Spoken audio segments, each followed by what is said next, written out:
Hello, welcome to our second town hall, Getting to Equity, How to Build Forward Pathways. I'm David Reiling, the CEO of Sunrise Banks. A global movement toward equity and inclusion started right here in Minneapolis 1 year ago. And today we are prepared to have a vibrant discussion on diversity, equity, and inclusion.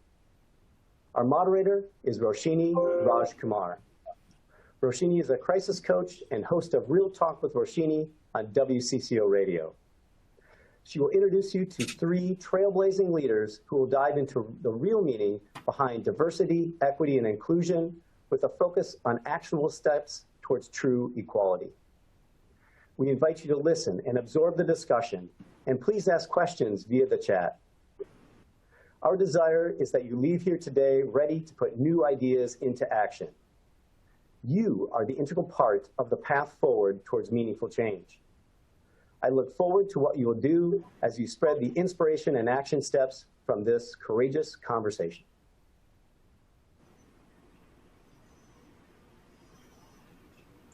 Thank you so much, David. It is my honor to be the moderator for today's town hall, Getting to Equity. We have 3 amazing panelists who will share ideas, share tactics that they have used, and some of the results they've experienced and helped to deliver. I will first introduce them, and then each of them will give a short opening statement. Daryl Thompson is the CEO of Boulder Options. Marnita Schradel is the CEO of Marnita's Table, and Purvi Bhatt is the president of Medtronic Foundation. We will start with Marnita Schradel and her opening remarks. Hi, Roshini. It's such an honor to be here. I am Marnita, and Marnita's Table has been around for about 16 years, but the reason I founded the organization was I came out of the foster care system, and when I was born in 1962 in 17 states of the United States, my body was considered evidence of a felony. And what that meant was that my biological parents were mixed, and they would not have been allowed to be married until I was 6 years old. And that my white family put me into the foster care system because they didn't want the stigma of having anybody with black blood in their family. And so I grew up kind of not belonging anywhere, not fitting anywhere. And so I created the Table as a space where everybody could bring their whole authentic selves and fit and belong. And all of us have a hardwired need for security, for significance, and to actually feel connected, and so we belong. So I feel like I belong here. So thanks, Roshini. Thank you, Marnita. You were terrific. We are glad you were at this table. Daryl Thompson, please share some opening remarks. Sure. Good afternoon, everyone, and thank you for having me as a panelist. I'm honored to be here with Purvi and with Marnita. I've been with Boulder Options for 26 years, and we're a mentoring program, and our goal is to introduce youth to a healthy lifestyle. And I've been blessed, but I've seen a lot of things over the course of the last 53 years of my life, and I certainly hope that we're over the course of the last year beginning to realize some of the potential that we can start to have by people having honest, open conversations, and we can build on that and make this community and our world a better place. And we know, Daryl, today you'll be sharing some tips for how people can do just that in courageous ways, and sometimes even simple ways are really what matter. Purvi Bhatt, please share with us some thoughts. Hi, everyone. Thank you, Roshini and Daryl and Marnita. What an incredible opportunity to be in this shared conversation with all of you and everyone who's here today. For me, I grew up in the Twin Cities. I was born in Chicago and came here. And I'm also, a second-generation South Asian immigrant. And so I put that down because of the reality of where we are today. I'm certainly leading an incredible foundation and have, prior to a year ago, really thought about what we did from much more of an analytical space. But after George Floyd's murder, after the Atlanta shootings and murders of OPI women, and what we're going through now with a pandemic that is only exacerbating the inequities we've all seen, it's become really clear that our voice as well as our value chain is really important to consider as we think about the way we live our days and the work that we do. And so a lot of what Medtronic Foundation has been focusing on is really taking an intentional look at that value chain. And even though the decisions I might be a part of certainly have diversity at our intention, we want to make sure that every decision after we make it also has that same intent. And so that takes really courageous work and a lot of self-reflection. So I'm happy to be in that reflection with all of you today. Well, Purvi, we're so happy that you are with us. And Purvi is one of those people who has so much to offer us today, particularly because of some of the latest headlines you've seen in the news. So we will get into those headlines with all of our panelists today. Today's questions are really part of what you want asked and answered. So we hope that in the chat, you will put your questions. We will get to as many of those as we can. We're going to start, though, with some thoughts and content that really came from conversations with our three panelists. So this is their expertise, they're living and doing the work, and they're seeing the results. So let's start with DEI, diversity, equity, inclusion. I want to start with Daryl on this point. What do these words mean to you? And feel free, Daryl, to identify all three or just one. Well, I mean, I think we'll get through all of them eventually, but I mean, to me, diversity just means, a different lens. People having an opportunity to have an opportunity that have not had an opportunity in the past. I think about my parents going to historically Black colleges and not having an opportunity to have the same that their white counterparts might have had at the same time. And when I think about inclusion, I think about the youth in our program and my own youth, quite honestly, about being included with some of the opportunities that we have that are going on currently in our country as far as internships, jobs, and those things. Because when you get in, especially a lot of corporate environments, it can be pretty white, and it can be pretty uncomfortable for a person of color to go in there. So I mean, those are just the pieces that I think, and I think equity is really, I mean, it's difficult and not difficult to explain at the same time. When it's been unequal for so long, it's going to take a while for us to get the scales of kind of life and justice back built up. It's just been tipped the other way for, hundreds and hundreds of years. And now for us to, have a couple years, or maybe, I don't know, whatever we want to call it, amount of years where we feel like it's fair when it really probably hasn't been. And, but I think at least we're starting to talk about it now. So that's, to me, a step in the right direction. Purvi, if you can share your thoughts on these words, diversity, equity, inclusion. Sure. You can imagine in a corporate environment, we're pursuing these words very deeply. And for me, just in distilling it, diversity means to me that I've been seen. Inclusion for me means that I've been heard. And equity to me means that I matter.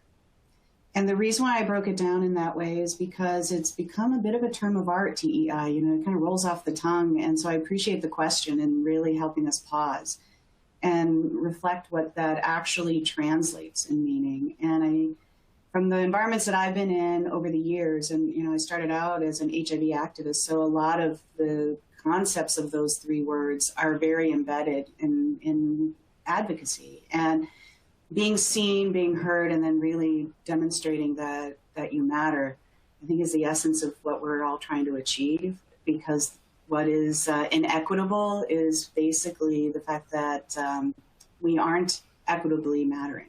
And trying to get there requires that you're heard and seen. So that's how I've translated it. And I think it's an active practice every day for each of us to make sure we're showing up across all three.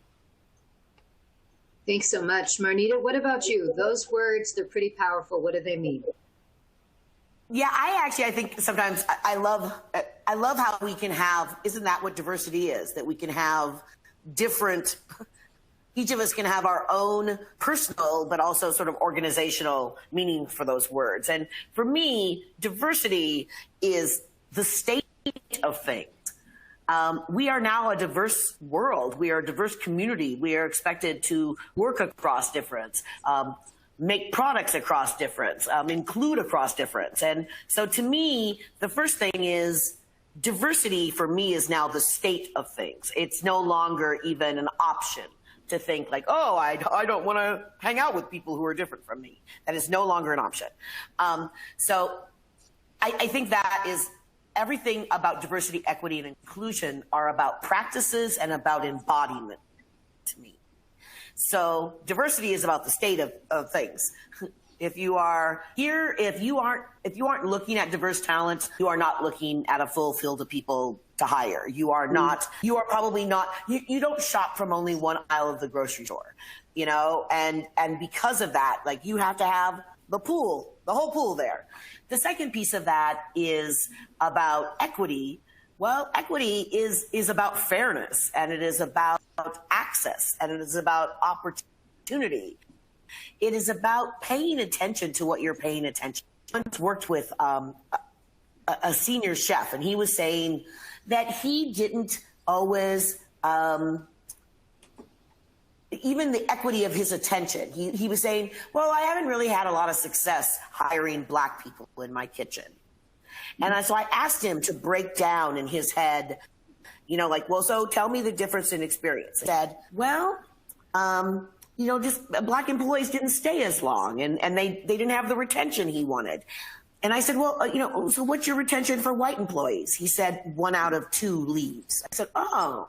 I said, what is it for Black people? He said, it's a little over 50%. And I actually had to take a piece of paper. I got a napkin and gave him a pen. And I said, would you draw a picture of 50% and 1 out of 2? Like, what are those things? And until I made him do that, he was actually putting more attention, an inequitable attention, on the fact he was noticing when a Black person quit when he didn't notice when a white person quit, right? Like, so even his impression of why he thought he didn't want them on his team was a stacked question, if you will. So I thought that was really interesting. And so inclusion is about including others. Like literally, what are you going to do to include? What are you going to do when you're going to include somebody who uses their hands and talks? You know, how many times I've been told I didn't fit. I literally had reviews where they said, you exceeded all the goals, you came in early, you came in under budget, and then the next word was, but you don't fit. So what does it mean to really include somebody, their whole body, them, what makes them them, what makes them perform well, what makes them actually be that person in your life or in the community or on the team that is able to shine because they get to bring their whole selves. And because of that, you also get their best thinking and their productivity. So to me, inclusion is really about the act of opening the door and saying, here, this seat is just, you fit perfectly in this seat, even if you're not just like me. I love, Marnita, how you are also helping us understand what you don't pay attention to, or what you are paying attention to is probably a precursor to even asking yourself if you're focusing on DEI. I mean, that's brilliant. I love that. All right, let's talk a little bit about the headlines of late. And Purvi, I want to start with you because you are of Indian descent, as you've shared.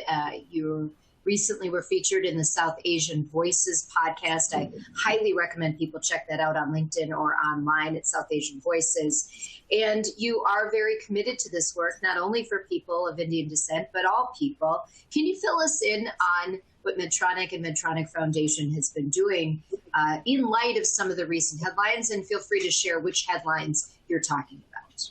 Sure. I think we're all in a zone now where we're seeing these issues of inequity show up in the headlines. And, we can't reflect on this year without noting that each of us wants to jump past the headline now, so that it isn't just the bad news of the headline and the good news of a commitment, but it's actually the work on the ground. So all three.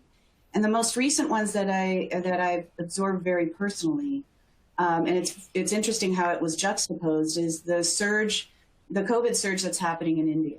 And I am of Indian descent. I'm second generation South Asian, as I mentioned earlier. But just as the surge was exploding in India was when we were really celebrating getting vaccinated here. And so for us, and for me in particular, the immigrant experience became very palpable because the inequity was within our family just as much as it was in our community and was in the headlines of what we've been seeing over the year. So for me to translate that quickly into what we were going to do as a foundation was important. For our team to take that on board, it really brought a different lens for the company and our experience. Because in this moment in time, we were also inequitable in how we were experiencing joy with the pandemic, and how we could come together changed very quickly. It was the first time that the immigrant experience kind of showed up to say that we're a diaspora, and that actually identifying as diaspora meant something. And so what the foundation did was galvanize the moment.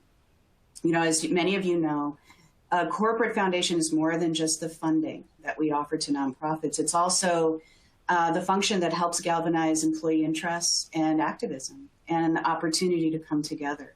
So over the course of the year, we've had to be virtual, and we've had to figure out how do we bring employees together and bring that spirit of healing together when we couldn't be together, physically together. And we used online mechanisms to get there. We did it very quickly in June. And so we leaned into that again during the India surge. We knew that the diaspora needed to come together physically. And since we were allowed to, as things were opening up right here, some of our employees started to fundraise and bring, you know, pop-up food opportunities and things to come together. It wasn't just to raise money for organizations, but certainly that was an outcome. But it was also a time to come together and heal. We went a step further and brought that into a virtual opportunity where many of us from all around the world could come together and not only talk about the facts of what was happening in India, which were dire, but also to recognize that the trauma that so many of us in the brown and black community feel with every one of the egregious things that happened was also happening now for us. We were seeing in the media that crematoriums were being visibly seen and shot. You didn't know whether your family was actually in that photo or not. You were feeling the pain of what many people were experiencing with fearing a WhatsApp kind of red light blinking and not knowing if it was going to be bad news for your family. And soon use that as an opportunity to come together and help explain to each other and our colleagues what it feels like to be separated and what it means to come together and heal. And from that, we had over nearly 1,000 people from just within the Medtronic community come together to share and learn, and then certainly put more resource towards the problem.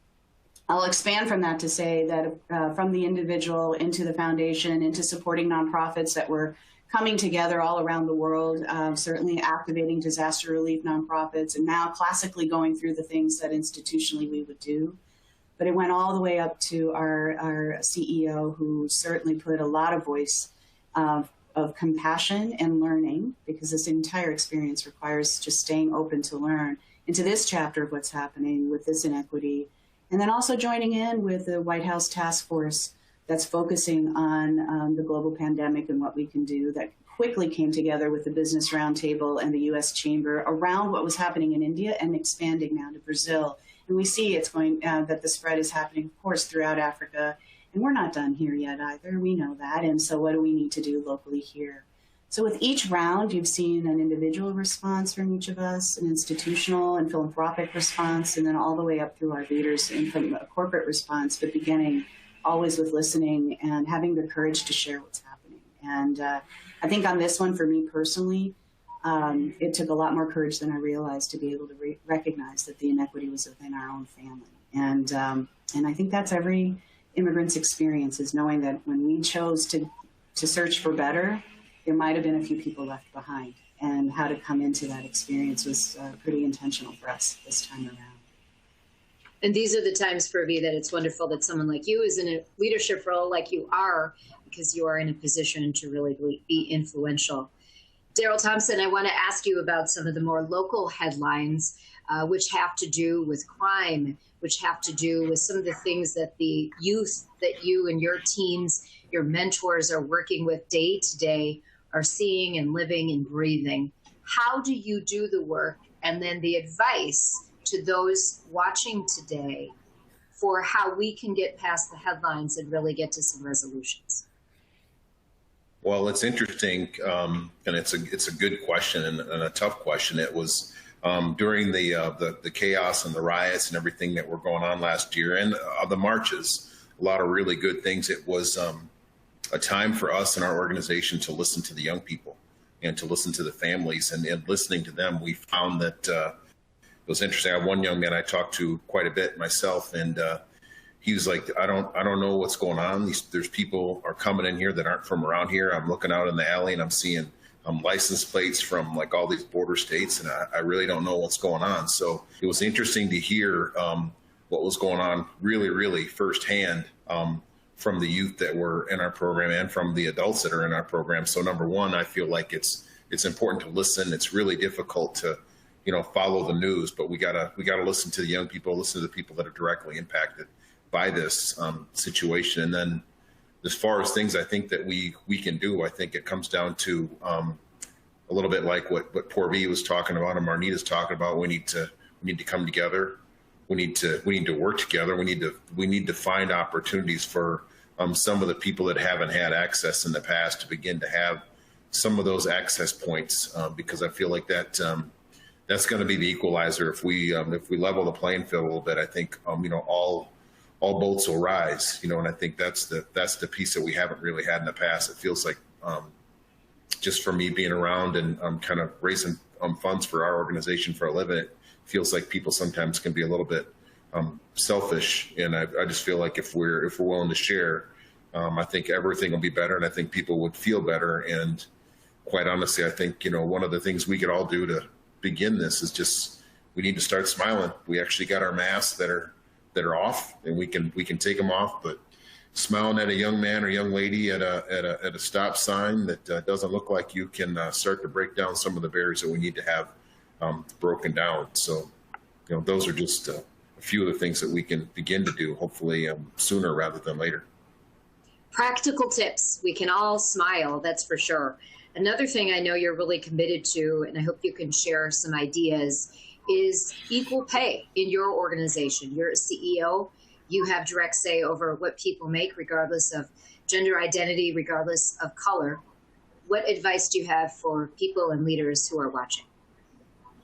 Well, it's interesting because, sometimes you just you hire people and you bring them on and you have different spaces and different communities. And I think it's something we can all really look at. And I looked at it last year, and I did have to move some people up, on our payroll. And I think it was a little bit challenging, but I mean, because you might not have planned for it, but if it's the right thing to do, then it's the right thing to do. And that's just one more piece of equalizing, making comfort, reducing the animosity. Quite honestly, if someone's sitting across the room, they know they're doing just as much work as someone else, then they should be compensated like that. And I think it would. It helps the leadership, it helps the rank and file, and helps everyone all the way through the entire organization. So true. Social contagion and experience engineering. These are two concepts that Marnita taught me as we were preparing for all of you. Marnita, can you take us through them? Yes. So social contagion is the idea that, have you ever been to a stadium? If you've ever been in a stadium and had the wave and tried to avoid doing the wave, and you almost feel like your body is going to rear up and do it, right? Like whether you want to or not. They've done studies, and the fact is people want to do what all these expressions like birds of a feather flock together and keeping up with the Joneses. Well, they have a basis in scientific fact. And so they did tests, and they did a test in New York City. And before Times Square, right when it opened and it started to have traffic, they had somebody stand on a street, one person, and point across the street on a fixed mark on the wall. And when they did it with one person, 20% of all people who walked by stopped and started staring at the wall. There was nothing to see. When they made 5 people do it, they stopped all the traffic in Times Square for several hours. It was like they couldn't untangle it, although nobody knew why they were stopping, what they were doing. So first of all, your parents used to say, if somebody jumped off a bridge, would you do it too?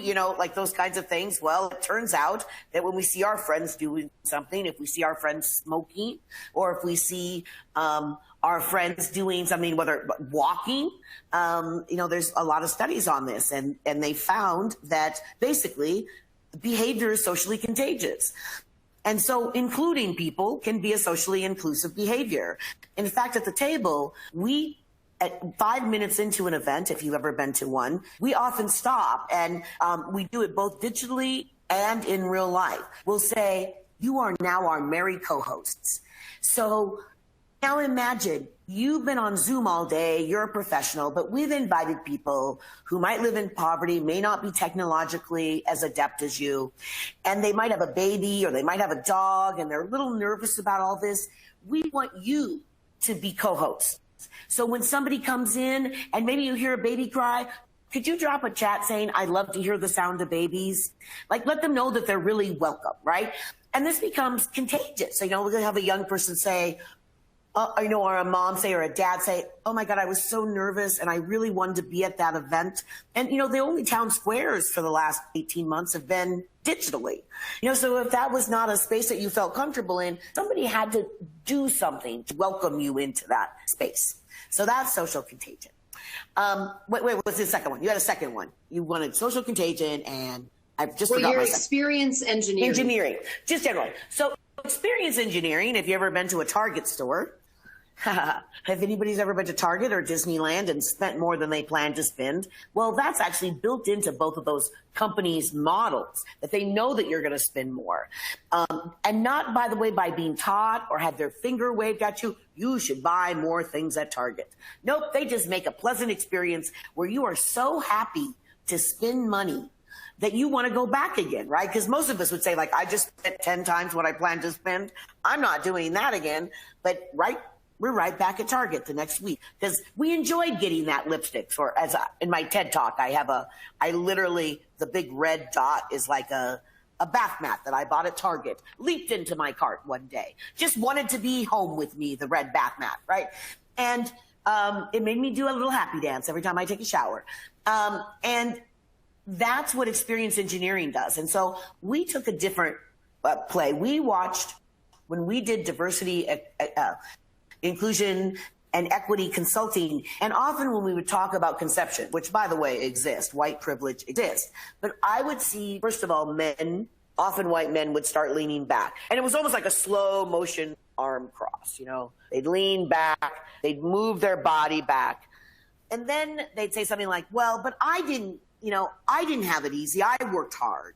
And we really weren't talking about people laying on chaise lounges being fed bonbons, right? We were saying, do you have to worry about being stopped by the police when you're walking in your own neighborhood at night, like my 27-year-old, brown graduate son does, who never got anything but straight, do you have to worry about those things? And but I also had to then sort of prostate myself, I had to, I'd have to say, well, this is what happened to me. I wasn't invited into a room, but it didn't make me want to be a leader. So we were looking at the table for a way that people would give up their preconceived notion, their implicit bias about the other, and want to continue doing it, that it would make them happy to do it. That instead of extracting wealth like Target does as you walk through and making you happy about it, we just calmly created an environment that allowed people to drop their veils and to see each other.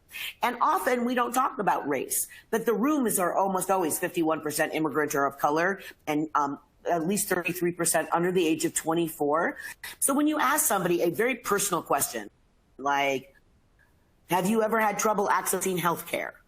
What should we do about health care, right? But have you ever worried about paying a bill? Have you ever been denied ER treatment? Like, I'm a Black woman CEO, and I've only had one good ER experience in my life. Every other time I've been in the ER, the doctors assumed that I was there as a drug addict and refused to treat me as a patient. This isn't an idle question, or people kind of mock us. Oh, you're too sensitive. This is what happens to me at 2 a.m. when I've fallen down my steps because somebody left a pair of boots in the middle of the steps and I didn't see them and I tripped. Suddenly I'm in the ER at 2 a.m. having to travel for business 3 days, and I'm being told by the ER doc that they won't give me a painkiller. They won't give me a boot to travel. And you know, they really think I'm there for drugs, and they can see my ankles twice its normal size, right?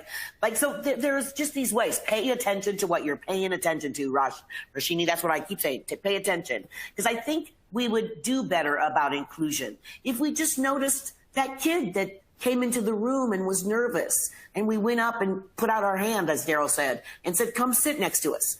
I'm just going to finish this one point. I know I've been talking a lot, but I'm going to finish this because I think you're going to love this.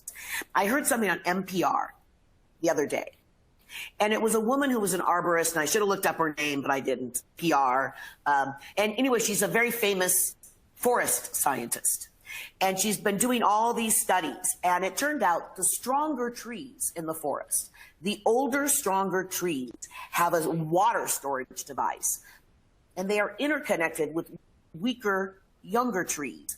And those trees know when their weaker, younger trees do not have water, and they share their water with the weaker trees. And all I can say is, if the trees know how to do it without being told, why don't humans know how to do this without being told? The trees know. And the scientists went also on to say, I'm from the Pacific Northwest, and it was the Salish and Sammamish Indians who taught her this, and now she's proven it all by, science. But they said they knew just by sitting in the forest. And by the way, these are people that if you were to ask somebody, I spend a lot of time having to debunk things like black and brown people are inferior, we don't get the same scores on IQ tests. White men feel a need to tell me these things all the time. And, she said everything she learned was basically from indigenous people, and everything they told her about healthy microbes and good fungus and bad fungus that they could see and experience in the forest themselves, she's now proven by hard science. But these are people that wouldn't necessarily be asked to be in a university to be a scientist, even though they have this wealth of healing and knowledge. And so pay attention to what you're paying attention to. Pay attention to who you're valuing. Yeah. And that is so true. Paying attention to more things, even and mostly because they are outside of what you know right now or what you grew up with, so important. Well, you've given us several examples of the personal, and I want to talk about the micro versus the macro. And Daryl, let's start with you on this, because there, people have these pie in the sky ideas about D, E, and I. How do we get everyone to get equal pay? How do we include everyone? But it really starts on that micro level, that one kid, that one adult. Share some stories with us, give us some advice on how we can bring it down to the micro, because I really believe in all the things I've seen in my work in this area, as my past life as a TV reporter. It really does come down to what one person thinks, and if we can get them to think differently, to then change behavior. Well, it's a difficult question, and I feel like it's really comes down to that individual fit in. Everyone's got to figure out that piece. And I was just kind of reading some of the questions in the Q&A, and I feel like you have to get involved. If you want to do its homework after school, if it's running, if it's biking, if it's tutoring, if it's volunteering to be the assistant basketball coach or football coach or track coach, we've got this web and this community. And I feel like people just they come in and they go to work and then they drive back home. And then, we sit down, especially now, we sit down, we watch TV, we watch sports, we watch Netflix, and then we kind of rinse and repeat and do the exact same thing the next day. But I feel like coming out of this pandemic, we have an opportunity. We have an opportunity to connect, to reconnect, to talk to people you might not have talked to in the past, and to get involved. And quite honestly, just in my experience, I'm one block away from where there was tons of things going on. And I was coming into work pretty much every day during last year right now, and nothing really happens during the day. It's a great time to be downtown. We need to come downtown, patronize the businesses, walk around, see what's going on, because right now they feel a little bit empty, a little bit neglected. But to come downtown and be involved in the community, and to get involved in some type of community effort would be one of the main pieces I feel like needs to happen if we're going to get to the other side of this this chasm that we're in right now, because it's I don't see it happening any other way unless we get involved and start to laugh and hug and eat and spend some time together. Let's talk about that a little bit more, Daryl, because Dave Jones is asking this. Thanks to all of the presenters, is there any opportunity to partner with each of these organizations in the DEI work? Daryl, let's start with you, because my guess is you're saying, Dave Jones, come on in to Boulder Options. Oh, absolutely. Dave Jones come into Boulder Options. And I think one of the things we're doing the last probably 5 or 6 years, since we have a fairly significantly large alumni group, is for our kids to be able to go in and, tour facilities. So we've actually, Porby doesn't know, we're meeting with Medtronic later on today. We're talking about getting inside there, getting inside Schwann's, that organization, General Mills, and, just being able for our youth to be able to see what goes inside a bank, a law firm, and because I think a lot of times people you just drive by these buildings and our kids don't see it. But for someone to come and say, hey, I've been working there for 10 years, 5 years, 20 years, whatever it might be, to have that opportunity to get engaged and someone to talk about their experiences there and to maybe bring that young person in there. Maybe there's an internship, maybe there's a job shadowing. We have what we call career night, where people come and talk about what they do. And that's an opportunity for people to come and share their passion, their experience about what it is they do on a daily basis for their organization, and speak to our kids, and our kids will ask them questions. So those are some of the opportunities that we have available. But just sign up, get involved, get engaged. If it's Boulder Options, that's awesome. But if it's another organization, that's as important as well. All right, and along those lines, I'm going to ask Porby this based on a question from Heidi, and I'm hoping I'm pronouncing your name right, Traore. How do organizations reconcile marketing to diverse folks while contributing to politicians that support non-inclusive policy? And I'll ask you, Porby, to answer this, kind of keeping that micro versus macro in mind. Yeah, I mean, I think, this is the hardest part of diversity, I think, is recognizing that it's all voices, not just the voice we agree with. And in these moments, you can see it from any corporation's view that even within our own employee set, all the way through to our consumers, the importance of being able to listen to all sides. And that's where you start to see the tension points come through. There are going to be people who have a variety of points of view, and our job is to stay open for all of them and keep it as healthy a conversation as possible. And building a bit on what Daryl was saying and Marnita is saying as well, is that it's only through the experience that even a marketing effort can be authentic, right? But it's only through experience things are going to change. And we all throw data up there. We all talk about the numbers of what's changing with the DEI lens, but it really doesn't change until the experiences begin. And so even with the question that Dave put forward about how do we get involved together, I think we can be in service together. We don't have to be in our own individual company or nonprofit efforts. We can do it together. And at a time that I bet all of us can rewind and think about some of the most inspirational things that have happened over the year. And those most inspirational moments for me have been when we saw people organically just jump in and get involved. They didn't need someone to help them organize it. All of a sudden, we all showed up on the North Side to do things when we needed to. Last year, we needed to, because we knew that there would be a helper's high that would come out of that, because we had to be together in community. And that brought us closer together. And before you know it, we started to understand each other's point of view. There's been so much that's been happening this year that has been from those organic moments of coming together. So, as the politics go in one direction, no matter the side, and as we pursue D&I through the value chain, certainly through the business line, all the way into community, it always comes from a place of really having the shared experience and having the courage to be in that. And I'll just end in saying it's so easy to be in our bubble.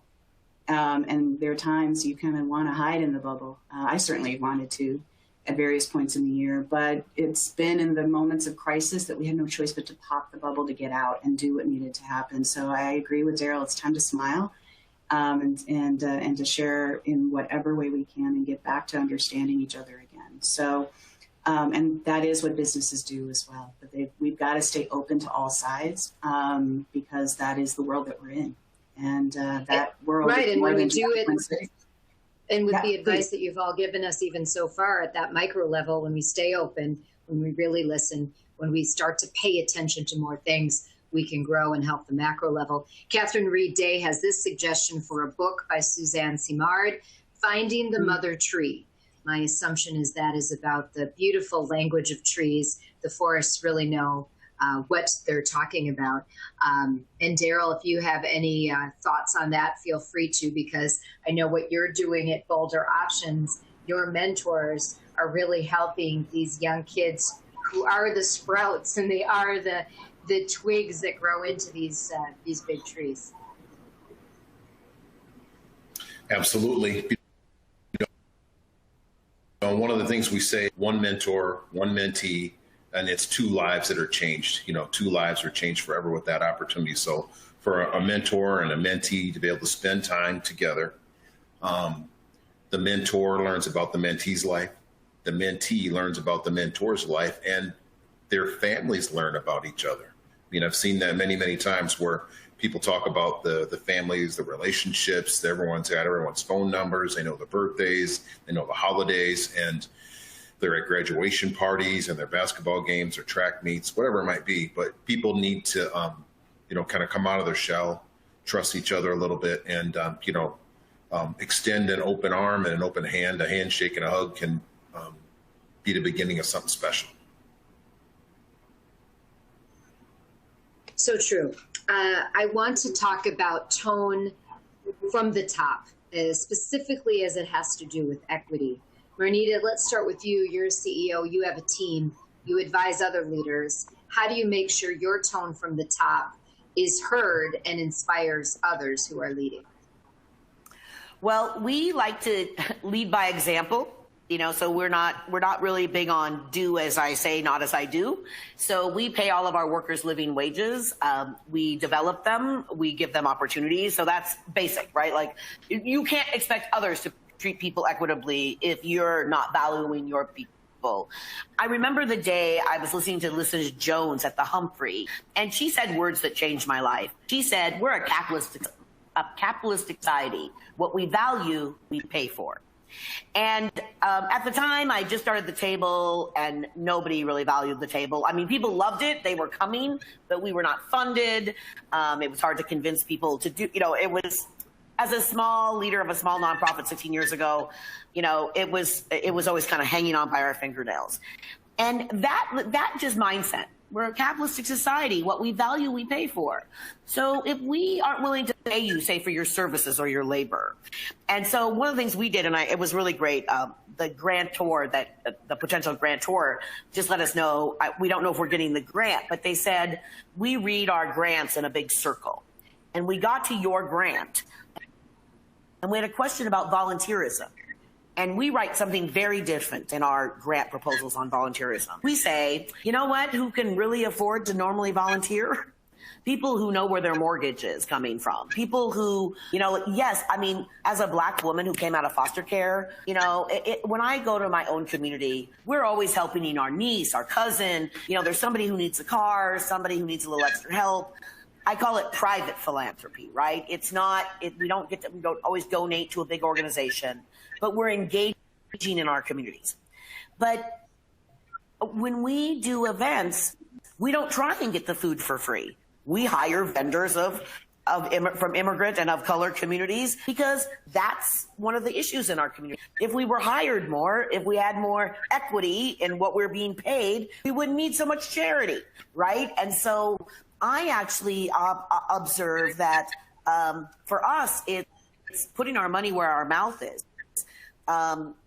Paying somebody so they can have time with their baby. Paying somebody, understanding what it really means. If we say we have family values, well, if you have family values and somebody gets ill and they need to be at home with their family, it's not calling them 20 times that day and saying, acting as though if they're not at work that day, they're harming you in some way. One of the things that it comes up a lot, I'm a CEO, so we talk about payroll and all these things. But, I once heard Jim Sinegal, who was the former CEO and founder of Costco, talk. And he said, I don't lobby not to pay taxes. It turns out we almost have to spend the same amount of money to lobby to not pay taxes as we just do to just pay the taxes, right? So why don't we just pay the taxes?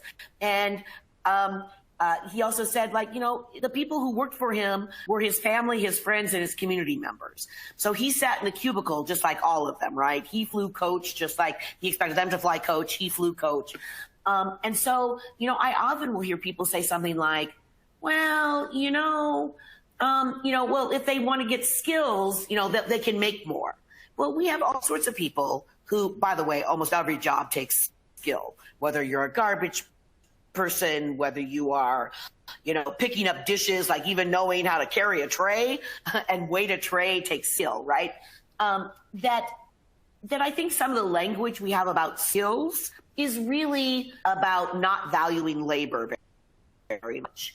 We know that when somebody stands on their feet for a long time, if you're just using your brain, and it's hard work to use our brains, but I'm not doing the hard work that somebody who's digging a ditch is doing. And I need that ditch dug. And so why shouldn't a ditch digger or somebody who's doing that have the ability to afford a roof over their head and to be able to have their children have a future? I think sometimes we have this idea like, well, if they just work hard enough, well, don't mediocre people who aren't very ambitious deserve to eat and have, are we really only a country that only believes that the wealthiest and the smartest deserve to have any kind of life? I don't know if well, that's and really maybe having that life and having that fair pay makes you want to work harder and get more. I mean, well, exactly. Yes, yeah, exactly. Exactly. It's the opposite. It's actually, and I see that because I have 2 white children and a black child, and I grew up, my kids grew up in a pretty upper middle class neighborhood, and you would meet somebody. Oh, I'm Steve so and so. I'm at Dorsey Whitney. I would want to be an attorney. Oh, can I come down to your office? What Daryl was talking about, sort of the social capital. Just even asking, what are you planning to do for the summer? Our kids would say, well, I'm planning to go to Concordia language, camp or whatever it was. Well, I've often observed that we assume that black and brown kids need more development as opposed to just what every kid needs, which is to be invested in, to be seen, to be valued. And that often we keep coordinating, and I love the work that Boulder Options does. So I firmly believe in mentorship. But I've also observed over the years how many organizations find it easier to do mentorship and things that develop young people when I exist in the world, right? I'm a 60-year-old professional. I exist in the world. There's all sorts of talent out there who's senior level, mid-level talent that's ready to go right now. And all we need to be is welcomed into the environment and to be sort of recruited and invested in, right? And to observe that, like how many times I have 5 white brothers. And, the fact is when they talk, sometimes it's like, oh, this guy reminds me of me. One of my high points was talking to Hubert Joly, who's the former CEO of Best Buy. And one day he said, well, we may not look alike, Marnita, but we have the same values, right? Like you and I believe in sort of the same work ethic. We have the same, view on excellence. He said, but a lot of people wouldn't see that, right? Because we look different. And so for him, diversity, he didn't feel like we were so diverse from each other because we had such similar values and the way we showed up purpose-driven in the world, right? So it's also, how do you measure diversity?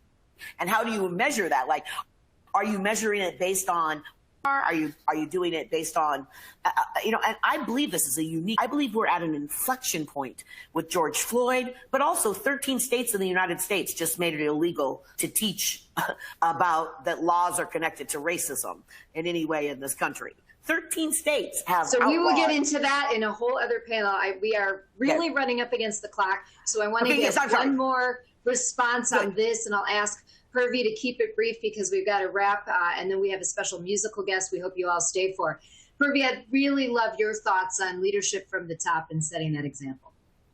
Sure. Well, I think the main thing is the listening that's necessary and the constant vulnerability and courage required to note that we're all trying to learn. Whether you're black or brown or white, we're all in this learning together. And so, and to use the top wherever you are. We're in a fairly flat world now to certain extents. We all have a place to lead from if we choose it.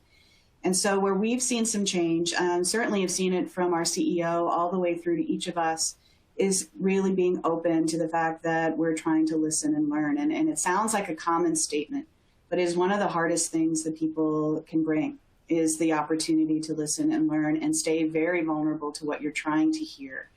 And so I would just say that, and then back to the value chain, really understanding that it is more than just this conversation like we're doing now. It's to come away from this conversation and then say, okay, where do I actually have influence? And everyone has influence. It's not just your title or where you sit. And what can I do just a little bit differently to try and move things forward, and to take that becomes the tone of change versus tone at the top. And I think we've all got that tone going now, and just to keep that as virtuous as possible, and let that amplify. So that's what we're trying to do. I love that you said that tone of change and really listening. It reminds me of a line I wanted to share with everyone from Gabrielle Bernstein. And all of our panelists today are really living this. So close your eyes and listen to this quote. The best way to serve others is to feel excited and eager to guide towards solutions rather than staying stuck in their problems. Seeing someone in their wholeness is the greatest gift you can give them. And our three panelists today have really given you all concrete ways to see others around you in their wholeness. I'm going to ask each of the panelists to just take 10 to 20 seconds, you're on the clock, folks, to give one last tip, whether it's about DEI or whether it's a way that each of you advises the rest of us to watch for wellness in our own lives. Daryl, let's start with you. I'll keep it brief, and I think you guys might know I used to play football, and the greatest coaches I had were the coaches that look for the good in their players. If you look for the good, you'll find it. If you look for the bad, you're going to find it. If you look for the good and build on it, if we can all do that, I think we can make some progress. Terrific. Marnita. Change begins with us. But I also have to say change begins with, I'm grateful. So I practice gratitude every day, even when things are really hard. So that's my first one. Practice some gratitude. Be grateful that we have the opportunity to still be duking this out, because we have to stay girded up for what's next. But love and purpose. Go forth with love and purpose, and your life will be better in every way. So true. So true. Purvi. Keep it simple. The things that we've seen this whole year have been just the just opportunistic times of people coming together. So just keep it simple, and you'd be surprised. I won't go through every study out there, but helping, as simple as that seems, actually does make you healthier. So for all of the focus on wellness and all the things that we're trying to buy to help us feel better, actually getting involved in helping and just trying something new and doing that does make you feel better. It does make you healthier. There's plenty of data out there that show you the medical evidence of it even. So keep it simple, stay in the virtuous cycle of helping. All of you are so terrific. And we did not get to all the questions in our Q&A today. I invite you to look up our panelists, write them directly. You can see they're very responsive. They're very inspirational people, and they really want to help you become a better leader, whatever that means, whatever space you're in. And I hope we can all thank Purvi Bhatt, president of Medtronic Foundation, Daryl Thompson, CEO of Boulder Options, and Marnita Schradel, CEO of Marnita's Table. Before we go, our special gift to you is musical artist Maeda. She is Minneapolis-based. She aspires to use her music to make people slow down. Listen to her music and then land in another perspective. Maeda refers to her genre as Black Girl Magic, an eclectic mix of neo-soul vocals, folksy guitar, pop-style piano with the occasional trap beat sprinkled in for flavor. Her most recent project, Holding Space. Enjoy the sounds of Maeda. Thank you for being with us today.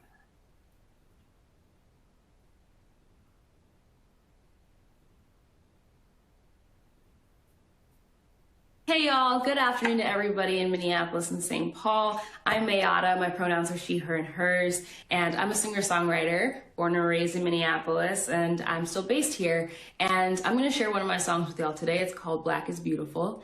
And first and foremost, to all the Black people who are watching this, I hope that you feel loved and affirmed and encouraged by this song because in a world that frequently devalues our lives, tells us that we are worthless, tells us that we are not even fully human, I just want this truth to be a degree of balm today to some very sore wounds, some very old wounds, and maybe give you a little sense of peace as you move throughout your day. For those of you who are watching who are not Black, I want this song to be an invitation to you to consider the opportunities that you have in your life, in your spheres of influence, internally, like the ways your body moves through space, what you believe, what you think, the kind of conversations you have, the places that you put your money, all of those different things, how those opportunities can be leveraged to create a world that actually does value and affirm Black life. And then how you can take those opportunities. So that's that for everyone. I hope y'all enjoy this song. This is Black is Beautiful.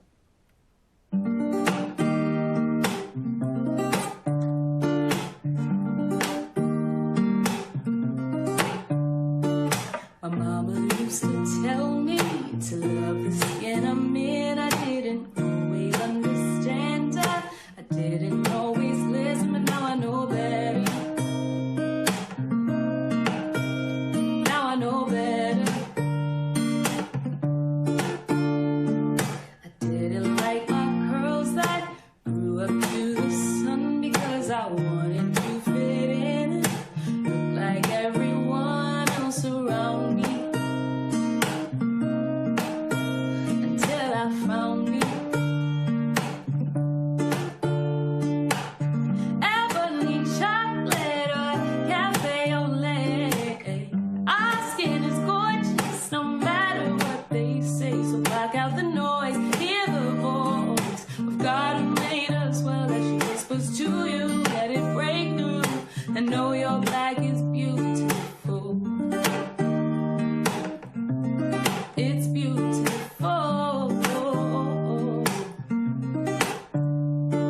This world holds so much danger for people with this skin, cause people say trying to put out the light we have within, but we can't let them.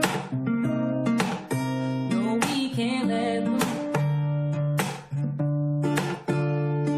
See Rosa Martin